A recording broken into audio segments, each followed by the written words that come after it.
Welcome to Soul Shift, where modern science meets soul and real life meets transformation. I'm Allie Anderson, and I'm here with my wonderful co-host, Christine Morgenstern Shin. And today's conversation feels important in a really human way. Because whether you're a parent, a caregiver, or simply someone who's ever questioned your own potential, this conversation is really about belief. About who gets to decide what we're capable of and how the way we see someone can quite literally shape who they become. Today, we're joined by Dr. Vaish Sarathy, or as Christine and I call her, our friend, Vaish. Dr. Vaish is an educator, a TEDx speaker, and the creator of the non-linear education method, helping families with learners with disabilities access grade-appropriate education.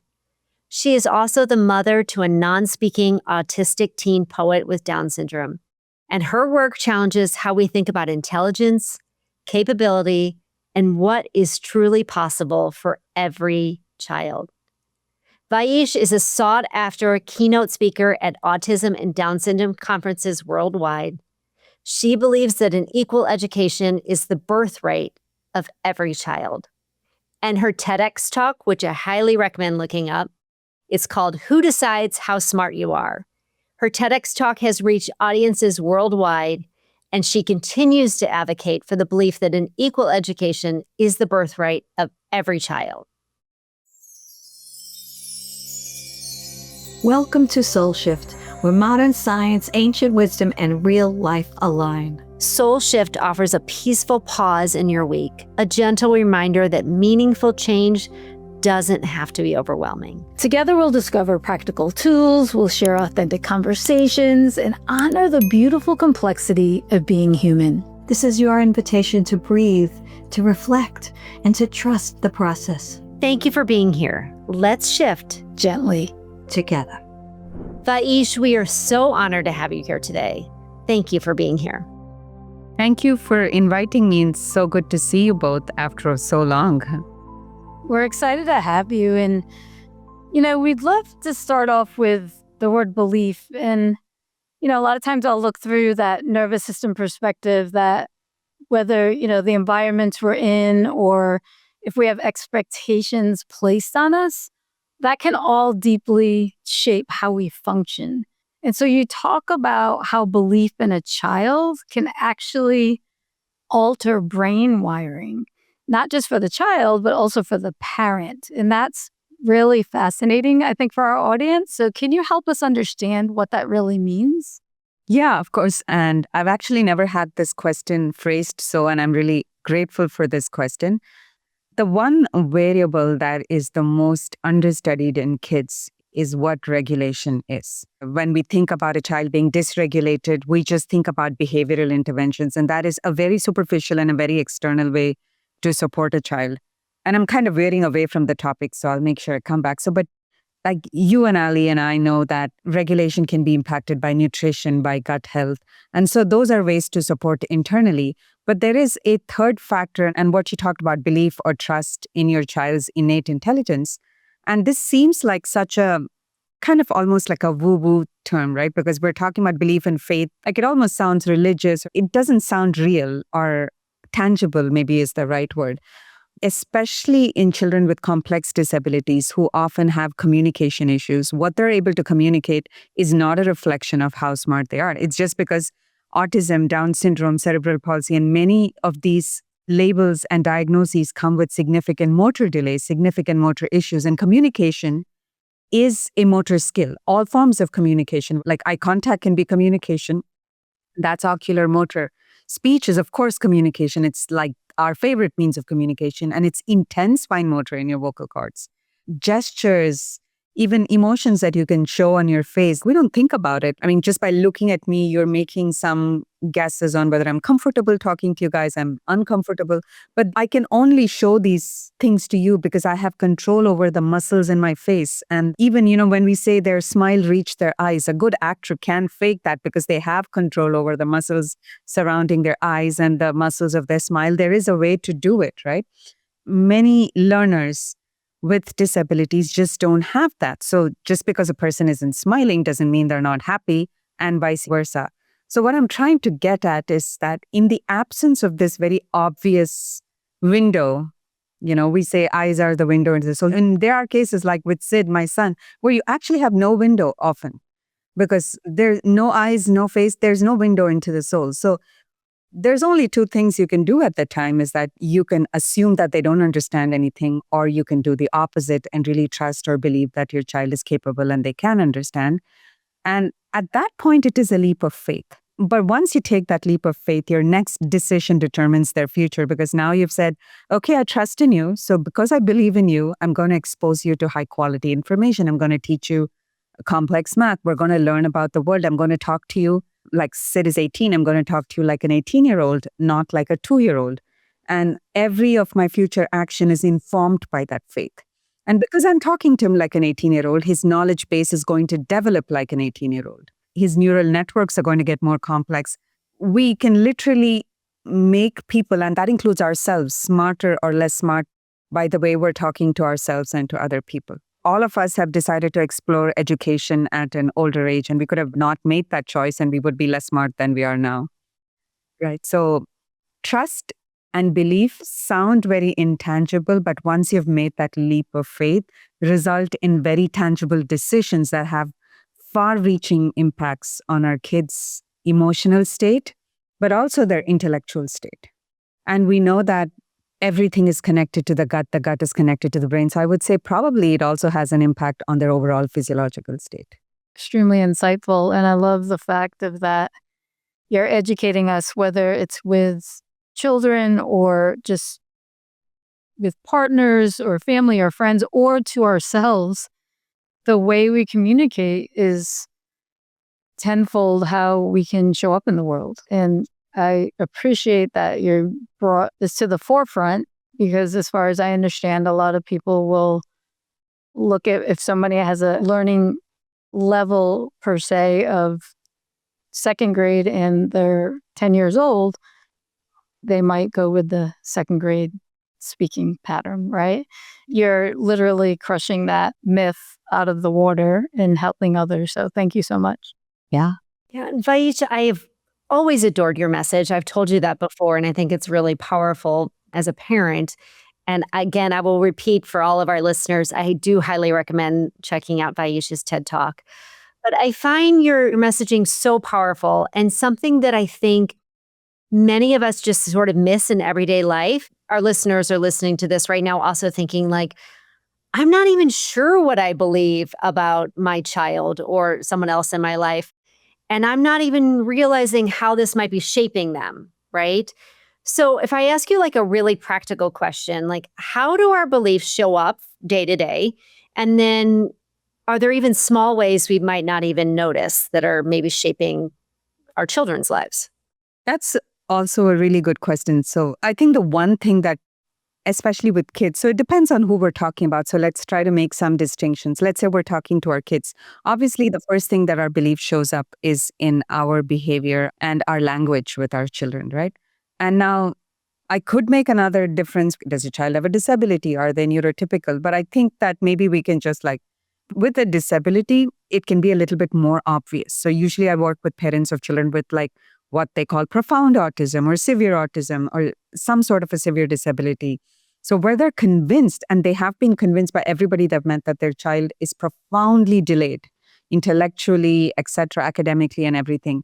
And here the gap is very obvious, because like you can just say the parent will just outright come and tell you that their 15-year-old child is mentally a 5-year-old, like, is mentally a 2-year-old. I said it's a good question because I've never had to think about it, because usually it's like really obvious in the way you're treating your child with a disability. For me, I would just say, what's your child doing in math? Let's say I'm talking to a 12-year-old's parent. What's your child doing in math? And they're doing addition. That's enough for me to know what your belief system is. If you're doing addition with a 12-year-old, regardless of what they can do, what they can demonstrate, the chances are that you don't believe they're ready for other things, right? So, but if we want to generalize this idea, I mean, we could do it like to ourselves too. How are we talking to ourselves? Where are we challenging ourselves? What do we believe we're capable of? What do we believe we're not capable of? And it's a really hard question to answer because you're absolutely right. The three of us probably ourselves have no idea what we believe about ourselves. I have started journaling recently. So, do either of you guys do or have heard of the morning pages? Mhm. Yeah, I've been doing them. I don't actually necessarily always do them in the morning. For people that are too caught up in their minds, maybe journaling and therapy can be some of the ways in which you identify what your belief systems are about yourself. And those are actually much harder to change than a belief system. I would say for me, it was way easier for me to change beliefs towards Sid than it would ever be towards myself. That's not really an answer. So, to give you, I would just say observation, observing how we interact. Maybe the first step to start with whoever is the most vulnerable member of either your family or your immediate circle, and where you don't have to put on a filter. Now, with our friends, we're using politically correct language. We're putting on a filter. So I don't really think you can go to that language and see what do I think about my friend? Because very rarely are we being completely authentic. But our filters are out when we're talking to our spouse, our parents, or our kids usually. And maybe that's where observing the language might help. I think this is an excellent answer. I think you absolutely answered it. And I think one of the things that I've taken away from it is let's begin with just noticing. Let's begin with noticing, what do we believe? Right. And I think that was a pretty powerful way of saying it. Also, that, like, for example, even though with my son, it was just like a flip of a switch, wasn't necessarily the case with my daughter. I think I definitely fallen into a lot of traps of not presuming competence with my neurotypical daughter. I always think it's harder to parent a neurotypical child than it is to parent a child with a disability, because a disability forces you into awareness. So it forces you into, like, you have to do the work. You can choose not to, and then that would be a really hard life. But if you want any level of peace or equanimity, you have to do a lot of really hard work, often when the child is young, and you have to be really aware, what am I believing? But with a neurotypical kid, you can just kind of glide on and, like, they're taking care of themselves. And you can be in this lack of awareness, like you can be in a semi-conscious state of parenting. Even though I did the work with Sid, I was still in that semi-conscious state with my daughter. True. And then did you realize that and then make a conscious effort to shift that? Yeah, it's still in progress, still in progress. And then when you work with parents, do you typically, through this conversation we're having, start with the parent? Like if whether to determine first, are they aware? Are they not aware? I have to start with a parent because these are parents of children with significant disabilities. So the work has to be done Okay. by the parent. Yeah. So yeah, I'm usually talking about how are you talking to your child. So like I said, again, those answers are usually obvious because they're talking in such simple and baby language that one of the first things I do is I say, up level your language. I use something I call an N+1 rule, where if your child is 10 years old, you talk to them as though they're 11 years old, and know that this is hugely challenging because they're talking to a 10-year-old like a 2-year-old at this point of time. And I'm saying talk to them like an 11-year-old. And the reason I use the N+1 rule is because sometimes when you make things harder, if you overshoot a little bit, you might at least land at your target. And that's one of the things I've noticed even in my students, that if you actually make the subject matter harder, they end up paying more attention because they're used to being underestimated their whole lives. And I'll often have a student that's not even listening to me. Then I suddenly shift into like really hard math, like exponents. And then they're like, their eyes are back at me. They're paying attention. They're trying to answer questions. I try to make things a little bit harder in the beginning. I don't mean like long periods of hard work. I mean like a really short burst of hardness. That's an interesting concept, And shifting back through the lens of, from a nervous system standpoint, I've just found from how we're talking about, when you're approaching the situation, and if, say, the parent is approaching the child in a manner where they're speaking to him as a 2-year-old, where they can operate as an 11-year-old, to use your example. Well, speaking to them as a 2-year-old is creating different repeated experiences of limitation, I would think, in the child. And from a nervous system standpoint, I feel like that can become embodied like over and over and over again. And whether it's physically contracting or just mentally, emotionally having them like disengage, like you said, when we flip it and do the opposite and the expectation expands, how you're saying, switch to the 11-year-old focus. For me, I've seen this creates a lot of like reorganization in our central nervous system where we can actually open up and eventually start creating more resilience and creating window of tolerance. And so with that being said, using that concept of creating higher expectations, can that actually support the nervous system rather than overwhelm it? Like you're just kind of like nudging those boundaries more and more. In my mind, you can create, resilience, right? Eventually. Mm-hmm.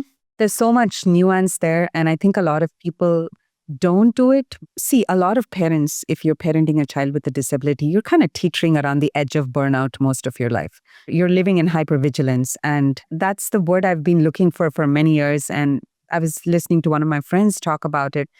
And when I was, seeing my therapist and they would tell me about trauma, I never resonated because I would be like, I'm not traumatized. I don't feel trauma. But they were very insistent in talking about it. I would keep resisting because I was like, I'm really happy I'm not traumatized. And then I kind of came across this word, which I have come across before, but I didn't pay it much attention, of hypervigilance. When a parent is parenting a child with any neurological differences, there is this continuous state of vigilance, constant and hypervigilance, right? So you're always like, so some part of your brain is always like, where is Sid? What is he doing? Is he safe? Like it's on, like that switch is on all the time. And regardless of how well Sid is doing, that switch is on. So there is no world in which that hypervigilance is not kind of subtly traumatizing at some level and leads to long-term burnout. How can you not burn out, right? No matter how well adjusted you are, if there's a switch, it's like, where is Sid? Where is Sid? Where is Sid? It's always there. No matter what's happening, it is going to lead to burnout. So, which is why I often think that a parent of a child with a disability is a completely different nervous system than a parent of a child who doesn't have a disability. And then when they hear the word challenge, it can be a little triggering because you're on all the time. On one hand, it's triggering for you. On the other hand, you're worried that it's going to be like your child is not ready to take on another challenge. So there's a lot of nuance there. And you're absolutely right.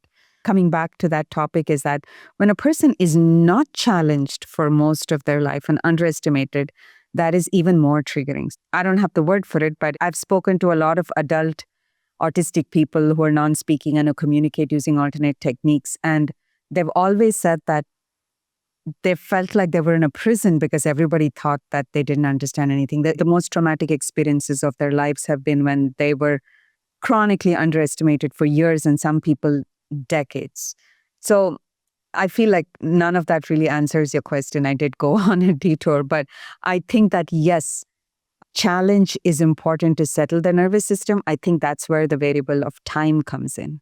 So we're not giving like a worksheet with 20 problems on hard math. That's not the answer. The answer is bringing in the idea of, wow, look at that absolutely fantastic concept in science. Can you believe that it takes 7 or 14 minutes, whatever, for light to get from Mars to Earth? That's the speed of light. Just bringing in a fabulous concept for a short period of time with very little expectations or very little demand. I like to think about it as, I sometimes call it high expectations, low demand, but the word expectations can be a little, when I say high expectations, I feel like I have high expectations from you as a person, from your intelligence, but I have a very low demand. So I am not expecting that you're going to answer my question, but I'm going to talk to you with these high expectations. So that is where the nervous system finds its sweet spot, is high expectations and low demand. Beautiful, because then the individual you're talking to can feel safe and then hopefully become a little more empowered because you're essentially nurturing them and you're putting them in a very positive light because you're not talking down to them. You're literally talking up to them, if I could use that. But I don't expect them to answer me or to give me answers to 5 questions back to back and say, now answer these questions. And when the demand is low, then I can also stave off burnout or whatever we're afraid of. Yeah, it's beautiful. It really is. I love that, the way that you phrase that and sort of that distinction with high expectations. I think a lot of people hear the word high expectations and immediately think high pressure, right? Especially in today's world. All of us raising kids, you don't want to put too much pressure on them, but you want to have high expectations. But what you're describing feels quite different to me. It feels very supportive to the child. And I think this connects us to something that so many of us carry, even as adults, right? It's this idea of intelligence. And I think so many of us are given a definition of what it means to be quote unquote smart from very early on. We all have different definitions, but we certainly have our definition.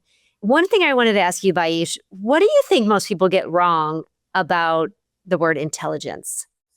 There's so many things. I don't think we get anything right about the word intelligence. Thank you. Yes. Well said. I'm going to look at two extremes. The most foundational thing we get wrong is we think intelligence is communication. Communication is just communication. It's a skill that can be taught. Like I said, A, it's a fine motor skill. B, it's probably like the lack of stage fright or a certain fluency in language that anybody can learn. Like there's a reason speech and debate clubs exist, and that people don't just go and start debating and winning speech competitions. Like my daughter is in high school now, so I know that high schoolers and middle schoolers are often in speech and debate clubs. It is a learned skill, and it has nothing to do with intelligence. It's language fluency, which also has nothing to do with intelligence. It's just a way that some people, have the aptitude to learn language a certain way.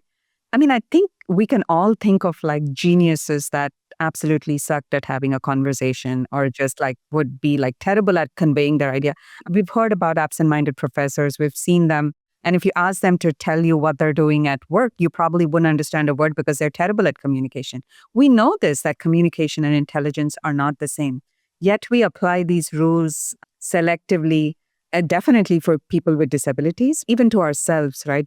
If we stumble or stutter or have a hard time communicating, we often think like we sounded dumb, which is, I think, the biggest misconception is that communication is intelligence. And I would probably say that it has nothing to do with intelligence. Most people that look like they're communicating great, even like we know politicians have ghostwriters and stuff, right? Like I don't even think they're writing their own speeches. So Right. yeah. Anyway, so that's one thing. Like, for example, I will often have this discussion with my daughter because my daughter, she's more of an arts person than a math and science person, kind of like a little bit opposite of me. And so she'll come home and say, oh, this person is so smart. She's so smart. I can predict that probably means that that person solved a math problem very quickly. And that's our kids. And when they're thinking of somebody as being smart, I don't know why schools have this misconception. They're just thinking about math and science, somebody who can solve math and science problems quickly. That's just aptitude in a specific subject, which is easily measured. And the reason that we think somebody who can do math and science are smart is that because measurement, like math and science are literally subjects of measurement. I mean, we measure using math and science, right? So it is very easy to measure someone's aptitude in math and science because we use math and science for measurement. It's kind of a cyclical argument. It is the basis of measurement. It's a little harder to know if someone's smart in English because there's more nuance there or in language. Like the more subtle you go in the subject, it's harder. Like, is someone really smart about networking and working with like 10 people? That's harder to tell. Is somebody good at pattern recognition? Harder to tell. Again, things like emotional intelligence and other types of intelligence are harder to measure because they don't lend themselves to measurement. We don't have a scale on which to measure. So in school, because it's so easy to give a grade and measure, okay, this person can, do a quadratic equation, so they're smart at math. In this country, I feel like schools do a lot of disservice to girls because like I feel a lot of girls like go to school thinking that they're not smart because their intelligence for some reason is not being measured well by school. Which is so interesting because they mature That's and they're more emotionally intelligent, right? So that's so ironic. But I kept thinking to myself, the creative ones, the artistic ones, emotionally, like, exactly. the poets, right? Like, how do we quote unquote grade them? To me, this is where flexibility comes in because there's so much more possibility for someone to, thrive and do well if we don't have all these rigid constraints you're talking about, And it's just, I guess, another flaw in our education system, but this is why you're here, right? To help us. So thank you for shining a light on that. Yeah, especially children with learning differences, right? One thing I've heard you say, Vaish, is, intelligence is not fixed or it's not even linear. Like every day we get smarter. It's got to be so fascinating and it's just so exciting to watch children with different learning approaches, watch them gain their knowledge. Definitely. I think The reason I say intelligence is not fixed comes back to the very first point we were talking about. Depending on where a child is raised, right? You could have twins and you could separate them. Depending on which country they're raised, they're going to come back to you speaking that language. Similarly, if you took a twin and didn't teach them anything at all, they wouldn't really be able to do as much critical thinking as another person who was given a lot of input. That's why intelligence is not fixed, because it doesn't just like blossom from within, but it's a function of your environment and how much input and complexity you're exposed to. Anybody can do anything. Now, can anybody do anything equally well? Probably not, because we all have aptitudes, right? People would not even have thought he could learn the alphabet, but of course he's a poet. Now, is he going to be a mathematician? Probably not. He can still learn a lot more math than most people can imagine. He's just not, neither is he interested, nor does he have the aptitude to do complex math, which is, say, a PhD level math. But he can probably easily learn high school math, which he would have still not been exposed to in the special education system. So intelligence is fluid, and that's true for us as well. I'd love to shift to, how you're talking about this constant, the way I'm putting it is like a constant sense of evaluation in terms of, with the math and the science. This is very easy to evaluate. But as we shift into the kids that are more creative, are more emotionally intelligent, and the same thing with, us adults, and then us, how we approach our children, and then how we're thinking even about how we parent ourselves. If we open up the conversation to have more flexibility than having it so rigid, and being able to, like how you talked about Sid being a poet, but not maybe being an all-star math student, that in my mind, because I have the love for the creativity, the emotional kids, and the ones that think differently and that type of thing. And if we could create some other type of scoring system to equate to, we're talking about this topic of intelligence. To me, it's so individualistic. It's like art, and I'm going to use your son's book as an example. I got this over a year ago, and it just blew me away. I connected to so many poems that I'm like, wow, he thought of that. Then he gave me a lot of questions, like in terms of, okay, I'm wondering what he meant by that. And then I'm like, well, wait, it doesn't matter. It's like he's trying to make us think in a totally different realm. You can't say I don't know how you would grade this, but just beauty. And, this isn't my scope of practice, but I don't know how you approach the educational system for parents and families to understand that this is hopefully so much more valuable, the quality of life of their child, and then the joy, and then of themselves and their relationship with the child, beyond the communication, whatever intellect level you're talking about. To me, that's more important. Does that make sense? I want, if anything, for these kids to be appreciated, to be valued, to be heard, to be understood. And I think it sounds like this is exactly what you're doing. You're teaching the parents to, hey, talk to your child. I love your N+1 concept. Talk to your child here, because this is where they can be if you believe in it. And that is just completely just a priceless, beautiful gift you're sharing with them. So thank you. Yeah, thank you for sharing. And I agree with you that we're very much stuck in a grading mindset. I don't know that we're going to come out of that anytime soon, because it permeates society so much that everything is analyzed on the basis of grading and what school you got into, what college you got into. And that itself, like the colleges are in the same trap where they're looking at, grades and scores. I don't know that we're not very good at working with things we can't measure, and creativity is a very hard thing to measure. So I think maybe that is the movement to value things that you can't measure. And I used to get stuck a lot in this question, what does he mean by that poem? What does this poem mean? Nobody's going to understand what it means. And it took me a long time, many, many years to understand that. So when you read his poems, you don't look for meaning, you look for an experience of your own. So it is, how do you experience his poems, not what does he mean?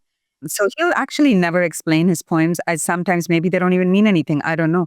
You read them and you have whatever experience you have, and that's it. It's like an embodied experience, like any other somatic experience, right? Yeah. It's almost like it's a visualization in poetic form. Christine, will you share with our listening audience, for those that can't see it on video, what is the name of Sid's book? Yeah, but first I'll show it here. And then, of course, for our listening audience, Yellow Flower Gills Me Whole, Poems by Sid Ghosh.